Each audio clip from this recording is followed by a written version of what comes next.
Müəllimlərin həftəlik dərs yükünün müəyyənləşdirilməsində, onların əmək haqqlarının ödənilməsində ölkə üzrə vahid sistem tətbiq olunur. Vahid mühasibatlıq sistemi var və o nöqteyi nəzərdən texniki olaraq vakansiyanın gizlədilməsi belə mümkün deyil. Bu işin bir məqamı. İşin digər bir məqamı ondan ibarətdir ki, bizim vətəndaşlar tərəfindən, müraciətçilər tərəfindən yanlış anlaşılan bir məqam ondan ibarətdir ki, bir müəllimin işdən çıxması və ya bir müəllimin təqaüd səbəbindən artıq işdən ayrılması mütləq həmin müəssisədə yeni müəllim ehtiyacını yaratmır. Çünki yenə burada spesifik bölgələr də var, spesifik fənlər də var ki, biz həmin məktəblərdə tələb olunandan daha çox sayda müəllimi görə bilirik.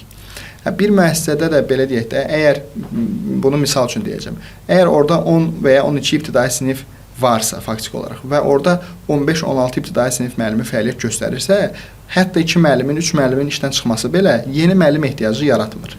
Bəzən bu yanlış anlaşılır, xüsusilə belə deyək də, kəndlərdə yerləşən vakansiyalarda müraciətçi də həmin kəndin sakinidirsə, o bir müəllimin işdən çıxmasını, işdən ayrılmasını müşahidə edirsə, belə bir təəssürat, belə bir fikir yaranır ki, dərhal həmin müəllimin əvəzinə mütləq o müəssisəyə işə qəbul edilməlidir müəllimlər.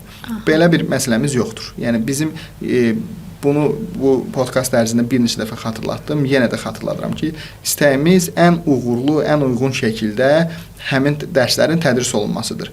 Və bu mütləq yeni işə qəbul olunmuş müəllim tərəfindən olmalıdır fikirdə yanlışdır. Hətta yenə deyirəm, necə ki biz yeni işə qəbulda bir neçə yaxın vakansiyanı birləşdirərək bir müəllimə təqdim ediriksə, eyni zamanda az saatlı vakansiyalar üzrə, az saatlı fənlər üzrə də bir müəssisədə çalışan müəllim yaxın ərazidə yerləşən digər müəssisədə də tədris apara bilər.